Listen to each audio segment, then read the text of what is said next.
نعود بكم من جديد في استوديو مرانا الساكتين شهرزاد راهي ميتة بسعادة لا أدري لماذا.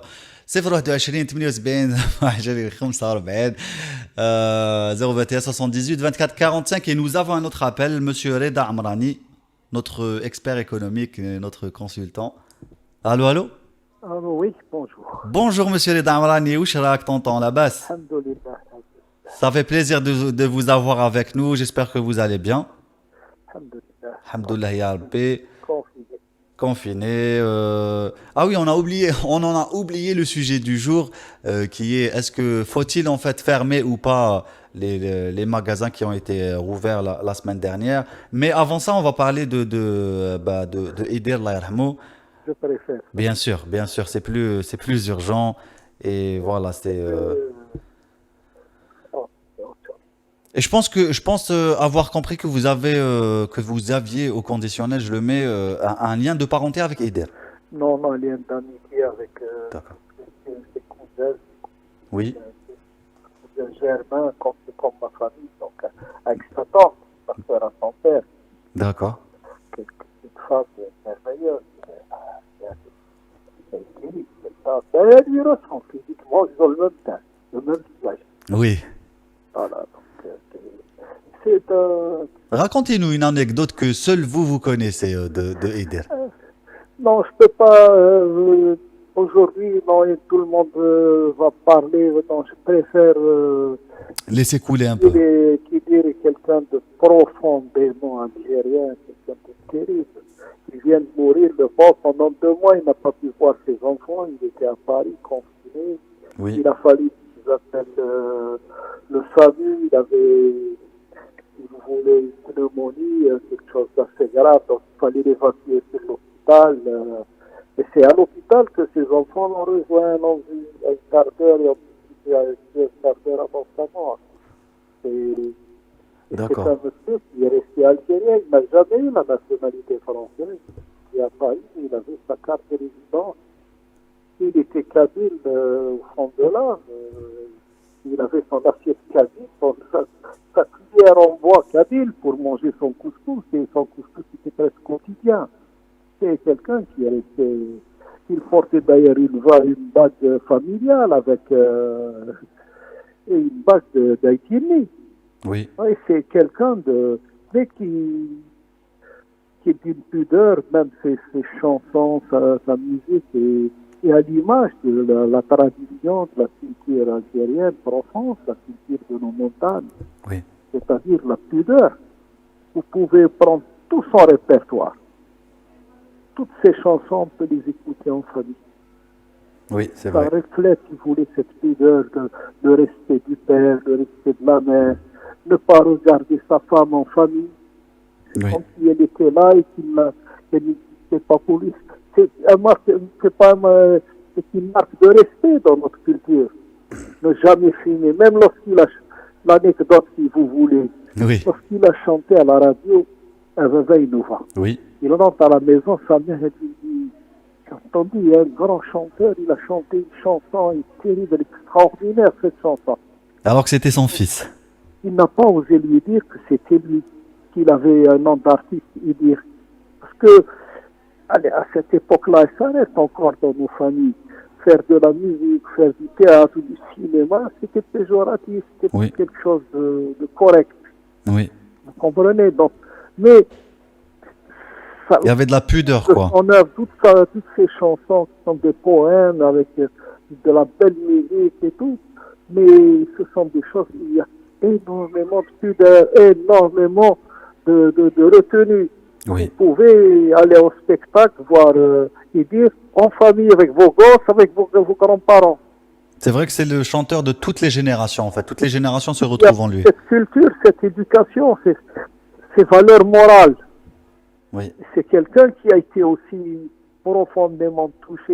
Imaginez, beaucoup de gens ignorent ça ou je sais pas moi, ça a été le drame de notre pays. Imaginez que pendant la guerre de la libération nationale, Oui. ceux qui nourrissaient les maquisards, ce sont ces femmes qui sortaient de chez elles, soit en Kabylie ou dans l'Ouarsenis, ou dans les Aurès, ou dans les montagnes de Saïda, ou là. qui sortaient des camps de regroupement, qui camouflaient des galettes et qui nourrissaient les marquisards, parce que les marquisards avaient un problème terrible d'intendance.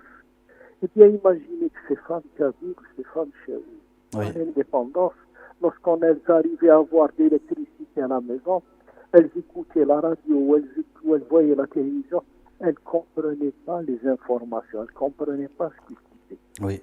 Et il y avait, si vous voulez, cette chape de plomb. Les gens ne comprenaient pas qu'ils sont en Algérie et qu'il y a des Algériens qui ne comprennent pas l'arabe classique, qui ne comprennent pas l'arabe qu'ils voulaient, mais qu'ils utilisaient pour transmettre des informations officielles au journal télévisé.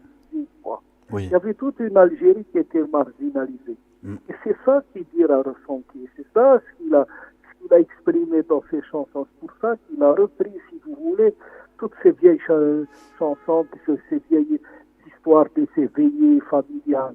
Donc c'est profondément, c'est le pays profond. Et avec ça, il est resté profondément algérien. Moi, je me souviens, il y a quelques 2 ou 3 ans, il était passé dans l'émission de Drucker le dimanche après-midi sur une télévision française. Oui. Eh bien, à tout prix, Drucker voulait lui dire, vous le chanteur kabyle, il le reprenait à chaque fois. Non, je suis chanteur algérien, oui, c'est vrai. Il était fier de son algérianité. Oui. Et il en était fier, tout en souffrant de façon interne de ce mépris qu'il y avait, ou même, c'est même pas du mépris, c'est de l'ignorance, envers que les gens ignoraient qu'il y avait toute une population algérienne qui avait payé le prix cher, le prix du sang pour libérer le pays à travers tout le pays, et qui ne comprenait pas le journal télévisé algérien. Et ça, c'est un drame de l'Algérie après l'indépendance. Hein. C'est un drame qui continue jusqu'à aujourd'hui, j'ai envie de dire. Il continue parce que c'est de l'inconscience, c'est un manque de culture et c'est de suffisance. C'est une acculturation de l'Algérie, quoi. C'est l'ignorance de l'autre, c'est faire croire que l'Algérie, ça a commencé au 8e siècle, c'est faire croire que l'indépendance a été ramenée par Ben Badis. Oui. Vous voyez, c'est des choses comme ça qu'on a colportées et qui ont fait beaucoup de mal à l'Algérie et aux Algériens surtout, et aux Algériennes, à nos vieux, à nos vieilles. C'est vrai, c'est vrai. Et c'est ce qu'a chanté Idir, c'est ce qu'il a essayé de dire, mais avec sa pudeur, avec surtout la tendresse de ses chansons, de ses poèmes. C'est beaucoup de tendresse, beaucoup d'amour pour son pays. Il a chanté l'amour, il a chanté nos mères, nos sœurs. C'est ça, il a chanté notre pays, le pays profond, Oui, oui. la montagne, cet amour qui dure. Ce qui constitue réellement l'Algérie. C'est l'Algérie profonde, l'Algérie sincère. C'est ça ce qu'il y a. Sans aucune pudeur sur ce plan-là. Là, il se révoltait, mais de façon les plus correctes qui soit. C'est vrai. Mais merci beaucoup. Je vous le dis, moi, oui. Il mangeait dans une assiette kabyle avec une cuillère en bois et il avait sa carte de résident en France. Il n'avait pas de passeport français, il n'avait pas la double nationalité, lui. Hein. Et il était fier de le dire et de le garder. Contrairement à certains qui les apparatchiks, les oligarques qui avaient plusieurs passeports. Exactement, et qui défigurent en fait la culture algérienne en la rendant ce qu'ils veulent eux voir, quoi. Bien sûr, ils ont imaginé que la culture algérienne c'était leur porte-monnaie. Exactement. Et lui, sa culture algérienne c'était son cœur. Oui, oui. C'est différent. Ça résume tout. Merci beaucoup, Monsieur Reda Amrani. Merci d'avoir permis de m'exprimer sur ce grand homme. On est très triste, je vous assure, profondément attristé. C'est vrai que c'est une grande perte pour nous. Merci beaucoup, Monsieur Reda Amrani, notre expert économique et notre sage, j'allais dire. Merci pour ce vibrant hommage à notre chanteur disparu et